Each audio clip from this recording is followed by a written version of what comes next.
Bohemian facts about Freddie Mercury. He was meant to be a star.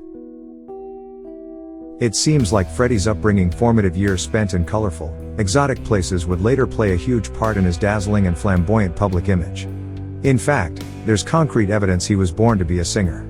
Mercury was born with 4 extra incisors, and this resulted in a different shape of mouth, which acted almost like an amplifier for his voice. But while Mercury had the talent and aptitude, he didn't necessarily have the attitude. He had to leave home again.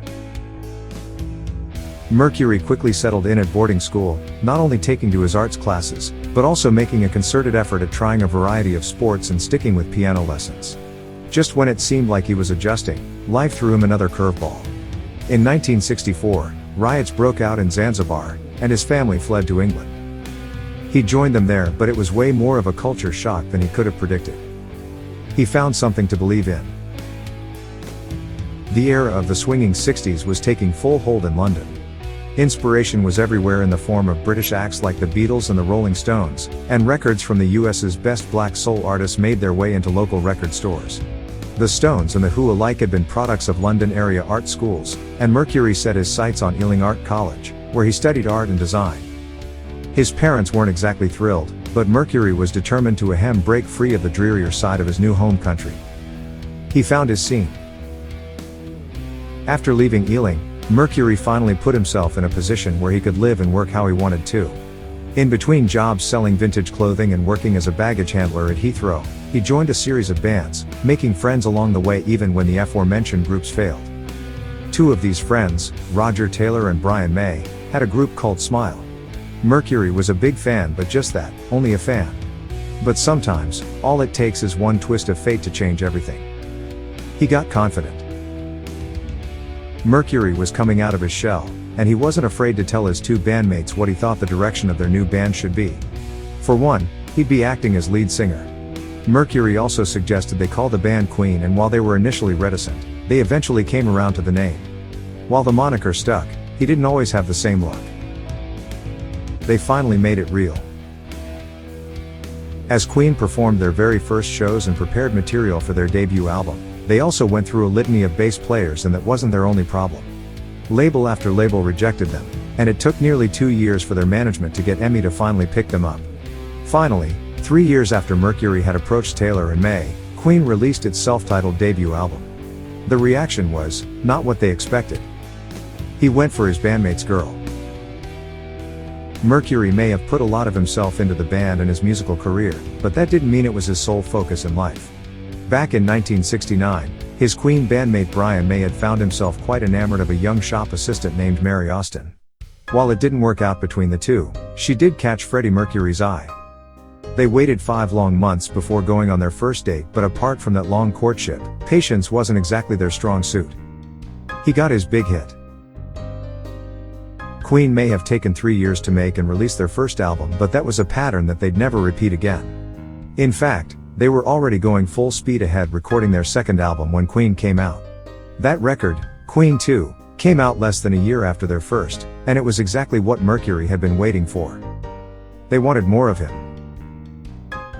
Not long after Queen 2 came out, a journalist came out and asked Mercury, "So, how about being bent?"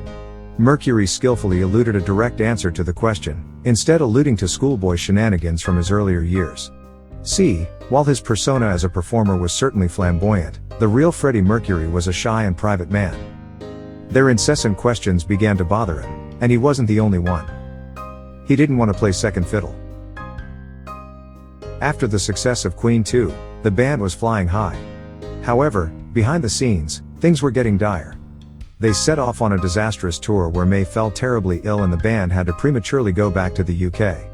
However, for Mercury, the worst experience was having to perform as an opening act. He even called it traumatic. The man did have a flair for the dramatic. He placed the blame on one man. The band's manager, Norman Sheffield, had signed up to work with Mercury and Queen when they were nobodies, and had helped them get signed with EMI. When the band realized that something wasn't adding up, they placed the blame on Sheffield. Mercury was the one who felt the sting of betrayal the most, and he decided to pen a song about the experience, not having any idea the chaos it would cause. He penned their magnum opus. Mercury might have been the most flamboyant member, but above all, Queen was a collaborative effort and they all worked together to make their songs, with one major exception. He had been working on what he called the Cowboy Song for nearly a decade, but it took until 1975 for him to bring the song to rehearsals. Mercury and his bandmates were singing for 10 to 12 hours a day, and they recorded for 3 weeks straight, but what they made was absolutely magical. They made music videos popular. Mercury's plan worked. It forced the hand of the label, who then had to put it out as a single. Without all this plotting, we'd have missed out on so much, not just the song. The band made a promo video for Bohemian Rhapsody, and after the song became a hit, videos like this became a regular practice for artists. But despite the fact that it's one of the biggest pop songs of all time, there's still a lot that fans don't know about Bohemian Rhapsody. He was hiding something. Bohemian Rhapsody was still at the top of the charts when 1975 became 1976. Sadly, personal turmoil tempered the triumph of such a huge hit for Mercury. He'd been engaged to Mary Austin for 3 years at this point, but Mercury was hiding a secret that was so much more scandalous than the meaning of a few song lyrics. Mercury had been having an affair with a record exec named David Mins, and he couldn't hide the truth about himself from Austin any longer. He let loose. Mercury had kept up appearances and hid his affairs with men, to a certain extent, when he was still with Austin, but once their relationship ended, he jumped full force into the single life of a touring musician. While his bandmates would often look for the closest bar or club after a show, he'd travel to whatever neighborhood had the best gay bars and party until the sun came up. However, with this lifestyle came some bad habits. He had a sharp tongue.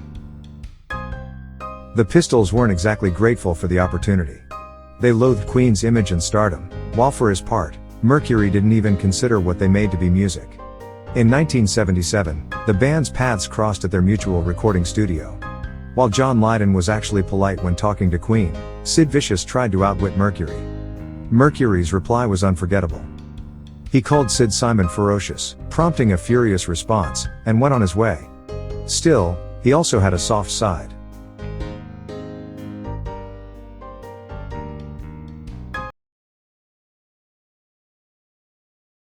Dear viewers, do not forget to subscribe, like and comment for the development of our channel.